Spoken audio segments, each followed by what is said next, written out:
Bienvenue dans l'Instant Bible. Depuis l'enfance, on nous colle des étiquettes. Bon élève, rêveur, timide, sportif, ou encore celui qui réussit, ou au contraire celui qui ne fera jamais rien de bien.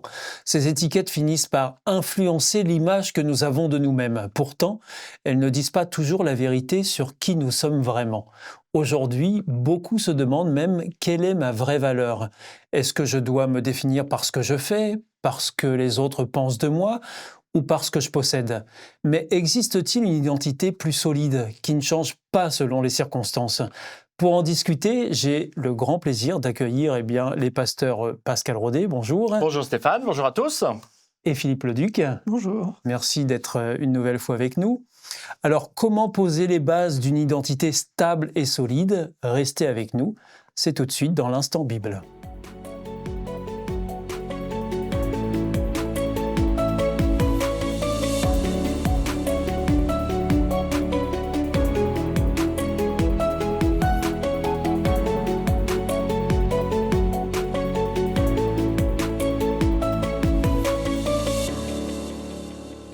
Alors, pasteur Pascal Rodet, quand on parle d'identité, de quoi est-ce qu'on parle vraiment?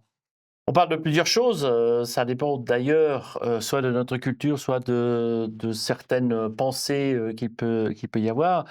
Une identité, c'est sûr qu'à un moment donné, il suffit de parler de carte et tout de suite on a carte d'identité et ça nous donne un peu notre pédigré, si on pourrait dire ça, hein, le nom, prénom, date de naissance, etc. Qui est d'ailleurs indispensable, c'est-à-dire que si on n'a plus de carte d'identité, plus de passeport, plus rien, on ne peut pas exprimer ou prouver ce que nous sommes. Et puis, il y a aussi l'identité qui est un peu plus dans ce que nous sommes véritablement, sans parler de papier d'identité. Et là, il y a plusieurs éléments. On est un peu influencé dans nos pays occidentaux par un peu la philosophie grecque. Et dans ce domaine-là, voilà, il y a une réalité, ce que je suis moi de nature, mon physique. Et puis, il y a à cela la tension qu'il peut y avoir avec ce que je suis par mes choix. Et donc là, qui est beaucoup plus dans l'histoire de ce que je suis, de ce que je fais, de ce que j'apporte. La Bible, elle est beaucoup plus précise dans ce domaine-là, hein, beaucoup plus découpée. On retrouve tout de suite ce que Dieu a créé, c'est-à-dire l'être humain. Et dans ce domaine-là, dans la Genèse, au chapitre 1er, Dieu dit, voilà, faisons l'homme à notre image, c'est-à-dire ce que j'aimerais, ce qu'il est dans son entier. Et ça ne change pas aux yeux de Dieu. On reste une identité, même s'il peut y avoir une histoire ou des faits ou des difficultés un peu particulières. En tous les cas, on est très liés en tant que chrétien, en tant que personne où il y a eu cette création de Dieu, liée par cette image-là de Dieu. Alors j'entends ce que vous dites, pasteur Rodet. Par contre, souvent, nous nous forgeons notre identité en fonction de ce que les autres pensent ou du regard des autres à notre rencontre. Et c'est là où ça commence à être un peu plus compliqué. Si on pouvait avoir juste une identité avec une photo, ce serait bien. Voilà, je prends la photo telle que je suis le mieux et je me regarde tous les matins en me disant « Ah, il est pas mal Pascal, il est bien, il est toujours le même, il n'a pas changé. » Seulement voilà, on est souvent influencé par en effet ce que les autres pensent de moi, ce que disent de moi, et c'est là qu'intervient un peu les difficultés du regard que je peux porter. Une identité qui est donnée à la fois par les autres, et ça, c'est au travers, en effet, ah oui, t'as vu ce qu'il a fait, ou même à l'école, hein, ah oui, t'es nul, hein, ça avance pas, hein, tu vaux rien. Et puis parfois les étiquettes nous collent à la peau depuis tout petit. Et c'est là toute la difficulté, c'est qu'en effet, c'est des étiquettes qui nous collent à la peau, soit parce qu'on nous le rabâche à l'enfance, et donc du coup, c'est devenu presque une réalité pour moi. Ah oui, c'est normal que je sois nul, puisqu'on m'a toujours dit que j'étais nul. Et où c'est aussi quelque chose que on n'arrive pas à sortir. C'est voilà, je suis comme ça, je peux rien faire, je peux pas changer. Et ça aussi, c'est des étiquettes qui sont très très compliquées et qui nous empêchent souvent d'avancer quand ce sont des choses très négatives de ce genre. Alors, pasteur Philippe Leduc, est-ce que vous pouvez nous dire, quand on ouvre la Bible, ce qu'on y trouve dans cette Bible à propos de l'identité et à propos de la valeur d'une personne, justement? Alors des choses intéressantes parce qu'en effet, la Bible nous renvoie le fait que notre valeur ne dépend pas du regard des autres, ne dépend pas de notre réussite, ne dépend pas non plus de ce que nous possédons. Et il y a un joli texte que je vais vous donner dans Romains, chapitre 5, au verset 8, où on nous dit: «Voici comment Dieu a prouvé son amour pour nous, le Christ est mort pour nous et pourtant nous étions encore pécheurs.» C'est-à-dire que l'amour de Dieu, notre valeur aux yeux de Dieu, ne dépend pas de ce que nous faisons, puisque même si nous faisons des fautes, des erreurs, et tout le monde en commet, eh bien c'est pas pour ça que Dieu ne nous aime plus. Donc la valeur, notre valeur aux yeux de Dieu, elle est pas liée à ce que nous faisons. On peut rappeler aussi, ce qu'a dit Pascal tout à l'heure, ce qu'on est créé à l'image de Dieu, donc enfant de Dieu. Et puis on est aimé donc, indépendamment de nos performances. Et dans une société qui met en valeur la réussite, voilà, c'est important de signaler, celui qui ne réussit pas, c'est pas parce qu'il est pas aimé de Dieu, c'est parce qu'il a moins de valeur aux yeux de Dieu. Et d'ailleurs, on pourrait revenir aussi sur les notions de réussite. Qu'est-ce que c'est que réussir? Mais bon, Voilà. c'est un autre sujet. Voilà. Ah. En tout cas, la valeur pour Dieu, elle dépend pas de tous ces éléments, que parfois la société met en avant, et qui peuvent, être très déprimantes pour Mmh. celui qui n'a que ça comme point de repère. Et alors, pasteur Pascal Rodet, est-ce que cette identité, si on l'a pas trouvée à un moment donné, est-ce qu'on peut la perdre définitivement et devenir, ce qu'on n'est pas vraiment? Alors ça, c'est un peu le risque, oui. En tous les cas, si on se laisse aller ou si on n'y fait pas attention, à force d'entendre des choses négatives, on peut se retrouver avec une identité qu'on a perdue, on n'est plus rien, on n'est plus personne, etc., etc. Euh, je pense que ça, c'est important de comprendre que Dieu ne voit pas du tout ça comme ça. Et la Bible d'ailleurs, est-ce qu'elle en parle de cette Elle question-là? en parle plusieurs fois. Elle en parle même dès l'Ancien Testament, où c'est un sujet qui est vieux comme le monde. Hein, qui suis-je Donc c'est pas nouveau. C'est pas nouveau. C'est pas nouveau.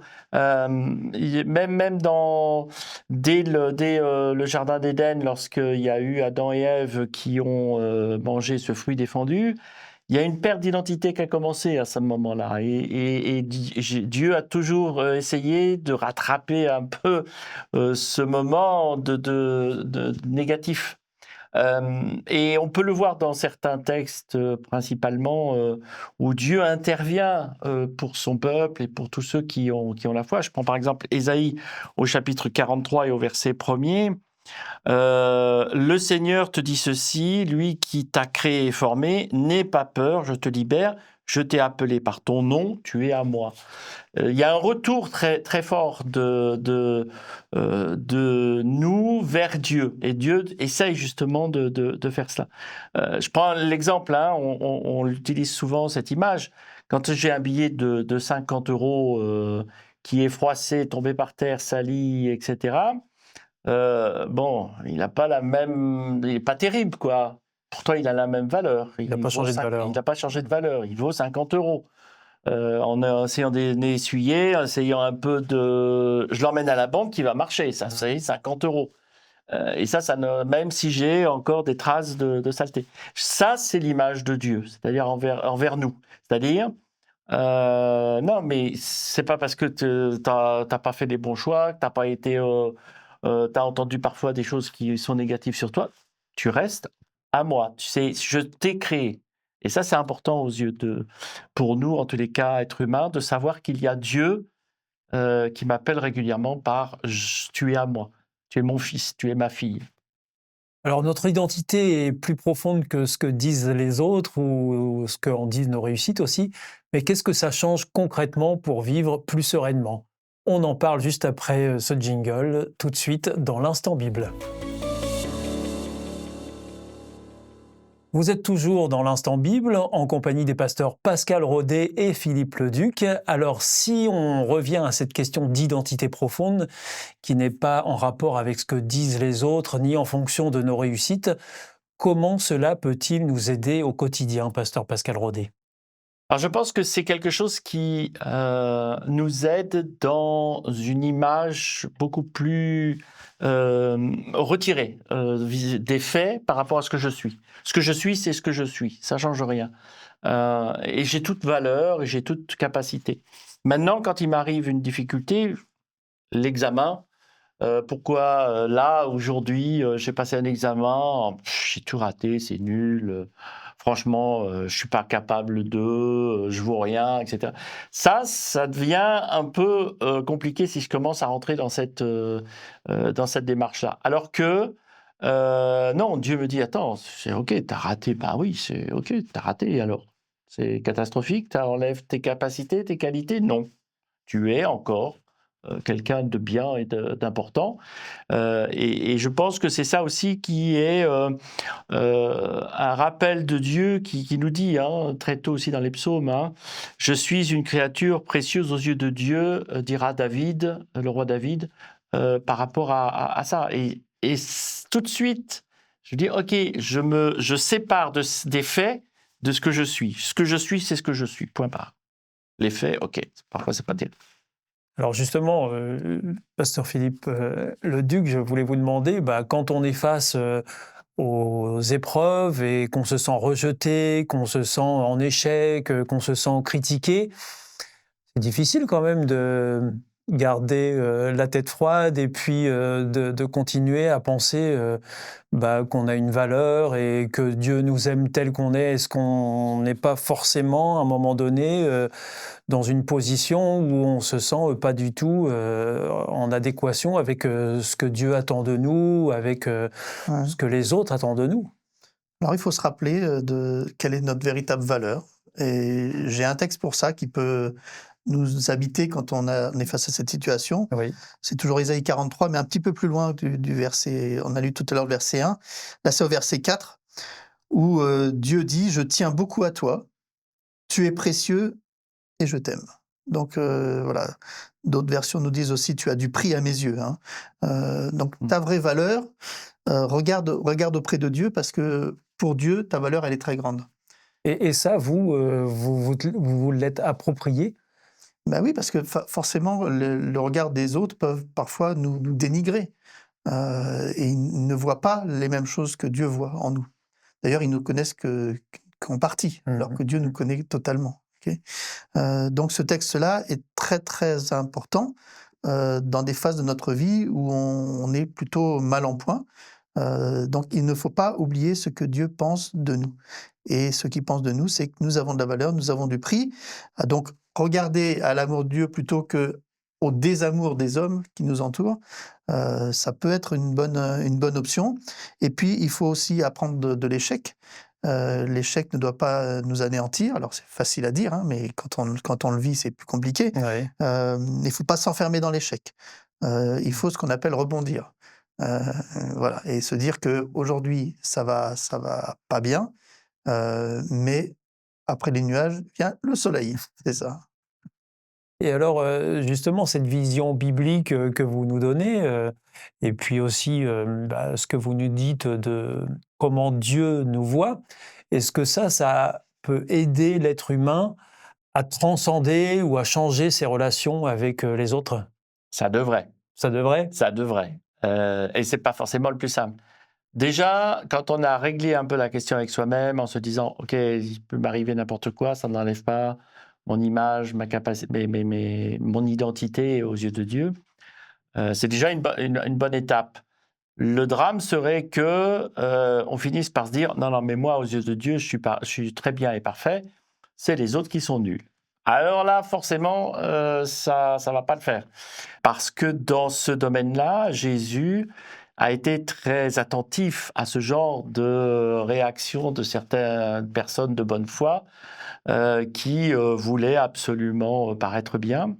L'exemple que l'on peut réciter, c'est l'exemple de Zachée dans Luc au chapitre 19.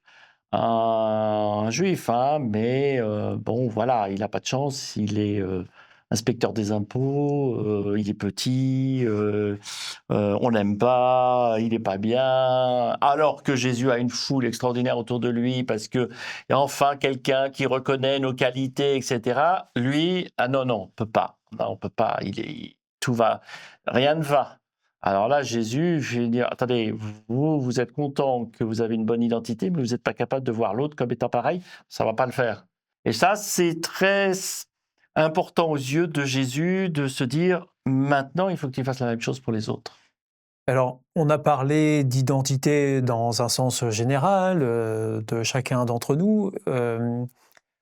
Il y a aussi des valeurs à transmettre aux enfants. Alors, quand on est parent, évidemment, on est d'autant plus concerné. Mais comment est-ce qu'on fait, pasteur Philippe Leduc, pour transmettre ce sens de la dignité et cette valeur de notre identité à nos enfants? Comment on fait ça? Alors ça passe par plusieurs éléments. D'abord, il y a la parole, c'est-à-dire l'enseignement. Il faut pouvoir enseigner à l'enfant les valeurs. Et puis, il y a tout le langage non verbal, c'est-à-dire notre comportement, notre manière d'être. Parce que les enfants sont très attentifs, nous regardent. Et voilà. Ils entendent, mais ils regardent surtout. Hein. Ils regardent. Et puis, ils ont tendance parfois à reproduire ce qu'on ne voudrait pas qu'ils reproduisent. Voilà, donc on devrait être modélisant par rapport aux enfants. Donc attention à ce que nous disons, à ce que nous faisons. Nous devrions être des exemples. Ça met la pression quand vous dites ça. Ah mais c'est une responsabilité d'être parent, hein. Donc c'est pas n'importe quoi. Nos enfants attendent de nous qu'on soit présent et qu'on puisse dire les choses quand ça va pas, et pas seulement aller dans le sens que l'enfant veut. Mais il faut pouvoir aussi mettre des règles, établir des règles, etc. Et ça peut l'aider justement à se forger leur propre identité et à être capable de se reconnaître à leur juste valeur. Il faut non seulement en parler, mais aussi écouter ce qu'il va dire, c'est un dialogue, et puis être attentif à lui, lui porter toute son attention. Beaucoup d'enfants souffrent justement qu'ils ont l'impression d'être transparents, quoi. Et parfois ils disent bah, « je suis là, quoi, tu vois, intéresse-toi à moi et pas seulement au reste de ta vie, je suis là, quoi ». Donc de l'attention, de l'écoute, un temps même s'il est un peu réduit, mais au moins de qualité. Notre identité ne se résume donc pas à nos réussites, nos échecs ou l'opinion des autres. La Bible rappelle qu'elle repose sur une valeur bien plus profonde que rien ni personne ne peut effacer. Un grand merci aux pasteurs Pascal Rodet et Philippe Leduc. Merci à vous. Avec plaisir. Merci de nous avoir rejoints sur ce plateau et puis d'avoir partagé avec nous et l'auditoire vos éclairages. Je vous rappelle que nous avons également le plaisir de vous offrir une Bible gratuitement si vous en faites la demande aux coordonnées indiquées juste après. On se retrouve très vite pour un nouvel Instant Bible où il sera question des fondations de notre identité. Merci beaucoup. Au revoir. Au revoir. Au revoir.